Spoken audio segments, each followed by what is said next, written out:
തൗഹീദ് എന്ന വാക്കിന്റെ നിർവചനം അള്ളാഹുവിനോട് മാത്രം പ്രാർത്ഥിക്കുക, അള്ളാഹുവിന്റെ മുൻപിൽ മാത്രം ഇബാദത്തുകൾ അർപ്പിക്കുക. പക്ഷേ ഇന്ന് നമ്മുടെ കൂട്ടത്തിൽ പോലും ബഹുദൈവ ആരാധനകൾ കൂടിക്കൊണ്ടിരിക്കുകയാണ്. ഖബറുകളും ജാറങ്ങളും സന്ദർശിക്കുന്ന മുസ്ലിമീങ്ങളുണ്ട്. മന്ത്രിച്ചൂതി കെട്ടുന്ന ഏലസുകൾക്ക് വേണ്ടി കാത്തിരിക്കുന്ന മുസ്ലിമീങ്ങളുണ്ട്. സ്വന്തം മകന്റെ സുക്കേട് മാറാനും, സ്വന്തം മക്കളുടെ കല്യാണം നടത്താനും, സ്വന്തം ഭാര്യ ഗർഭിണിയാവാനും ദർഗകളും അത്തരത്തിലുള്ള ജാറങ്ങളും കയറിയിറങ്ങി വെള്ളം കുടിക്കുന്നവരും മന്ത്രിച്ചൂതി കെട്ടുന്നവരുമുണ്ട്. മഹാനായ പ്രവാചകൻ സല്ലല്ലാഹു അലൈഹി വസല്ലം അവരോട് ചോദിച്ചൊരു ചോദ്യം, നിങ്ങളുടെ റബ്ബ് നിങ്ങളുടെ കണ്ടനാടിയുടെ അടുത്തുണ്ടായിരിക്കെ ദൂരത്ത് കിടക്കുന്ന ജാറങ്ങളിലേക്ക്, ദൂരത്ത് കിടക്കുന്ന മന്ത്രിച്ചൂതുന്നവന്റെ കൈകളിലേക്ക് എന്തിനാണ് ഉമ്മത്തെ നിങ്ങളുടെ ജീവിതം നിങ്ങൾ നശിപ്പിക്കുന്നത്? വഇദാ സഅലക ഇബാദി അന്നി ഫഇന്നി ഖരീബ്.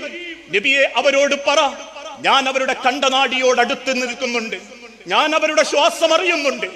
എന്റെ ശ്വാസമാണ് അവർ ശ്വസിക്കുന്നത്, എന്റെ വെള്ളമാണ് അവർ കുടിക്കുന്നത്, എന്റെ ഭൂമിയിലാണ് അവർ ജീവിക്കുന്നത്, എന്റെ മണ്ണിലേക്കാണ് അവരുടെ മടക്കം. അതുകൊണ്ട് നബിയേ ഫഇന്നി ഖരീബ്, ഞാൻ അല്ലാഹു നിങ്ങളുടെ അരികിലുണ്ട് എന്ന് പറയണേ എന്ന് ലോകത്തിന്റെ ഹബീബായ നബി തങ്ങളിലൂടെ പഠിപ്പിച്ചു. അതുകൊണ്ട് തന്നെ നമുക്ക് അന്ധവിശ്വാസങ്ങളില്ല. ലോകത്തൊരു അരാജകത്വത്തിന്റെ പിന്നെയും നമ്മൾ പോവാൻ പാടില്ല. നിർമ്മിക്കപ്പെടുന്ന കെട്ടുകഥകളിലൂടെ, ആകാശങ്ങളിലൂടെ പറന്നു പോകുന്ന ഫ്ലൈറ്റിനെ പിടിച്ചിറക്കുന്ന കള്ളക്കറാമത്ത് കഥകൾ നമ്മൾ വിശ്വസിക്കാൻ പാടില്ല.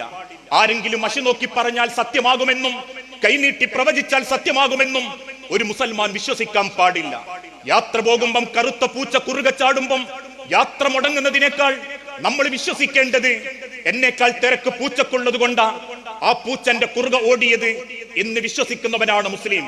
ചൂഷണങ്ങളില്ലാത്ത, ദൈവത്തിന്റെ പേരിൽ കച്ചവടം നടത്താത്ത, മതത്തിന്റെ പേരിൽ വർഗീയത പ്രചരിപ്പിക്കാത്ത, മതങ്ങളുടെ പേരിൽ തീവ്രവാദം പ്രചരിപ്പിക്കാത്ത, എല്ലാ മതങ്ങളെയും ഒരുപോലെ സ്നേഹിക്കണമെന്നും അവരവരുടെ മതത്തിന്റെ ആഘോഷങ്ങളുമായി ജീവിക്കട്ടെ, നിങ്ങൾ നിങ്ങളുടെ ദൈവത്തെ തൃപ്തിപ്പെടുത്തണമെന്ന് ലുക്കും ദീനുക്കും വലിയ ദീൻ എന്ന് പഠിപ്പിച്ച ഇസ്ലാം എന്ന മതം, ആ മതത്തെ നമ്മൾ നെഞ്ചേറ്റിയാൽ മടക്കം സമാധാനത്തോടെയാകും.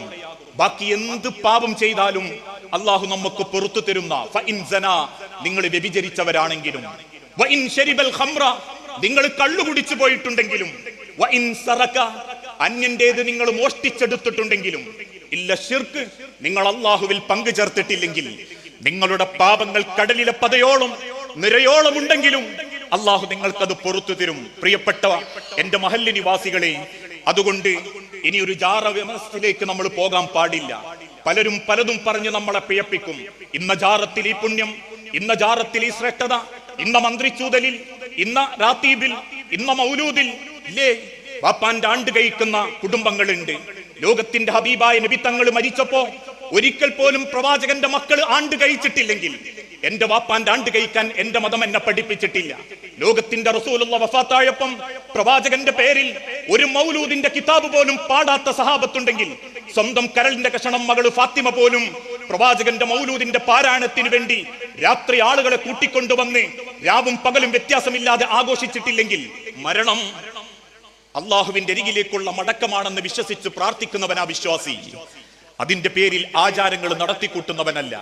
അതുകൊണ്ട് എന്റെ മഹല്ലുകാരോട് എനിക്ക് പറയാനുള്ളത്, നമ്മൾ ഓരോ വീട്ടിലും തൗഹീദിന്റെ പ്രകാശമുണ്ടാകണം. തൗഹീദില്ല എങ്കിൽ മരിച്ചിട്ട് മയ്യത്ത് നിസ്കരിക്കാൻ 10,000 കാരക്കുന്നത്തെ പള്ളിയിൽ വന്നാലും, നിങ്ങൾ ഏത് പള്ളിയിൽ വെച്ച് നിസ്കരിച്ചാലും 6 അടി മണ്ണിൽ അള്ളാഹു കാത്തുവെച്ചത് വേദനയേറിയ ശിക്ഷയായിരിക്കും.